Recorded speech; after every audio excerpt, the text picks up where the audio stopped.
is a problem throughout the region, road traffic congestion, and we're hoping through this work to be able to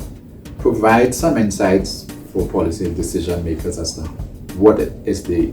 kind of cost that the society bears and how hopefully that information could help them to set policy or strategies for solving the problem. What we are trying to do is to assess the direct economic costs. If an economy has to bear this cost, it implies that there are other goods and services that governments will not be able to provide. We make the assumption that commuters are best able to give an impression of what kind of congestion experience they bear, and we're asking them to indicate how much time they spend in traffic on average,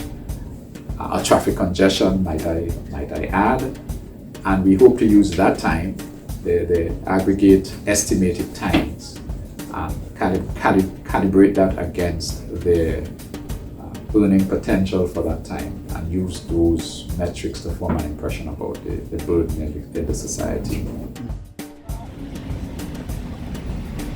But apart from the direct economic costs, there are also social issues, social burdens, stress-related issues from persons having to endure long hours of traffic daily, the implications for family life, having to be up very early in the mornings and returning home late in the evenings. We also know that some additional costs relate to the environmental impacts. We will not assess that, but the fact, if you think that thousands of vehicles each day sitting idle in traffic for long hours, emitting greenhouse gases, and the environmental impacts, that implications of that, we know that is also a significant cost. In the specific instance of Trinidad and Tobago, we think as well that given that the country has had for a long time a substantial fuel subsidy, it implies, we think, a substantial wastage where those vehicles that are buying fuel, subsidized fuel, and then spending long hours of their operating time in traffic.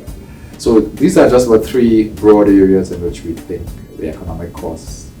have implications for Trinidad and Tobago in particular, but of course also SIDS, because we know the experience here in Trinidad and Tobago is not very different from some of the other small island developing states in the sub-region.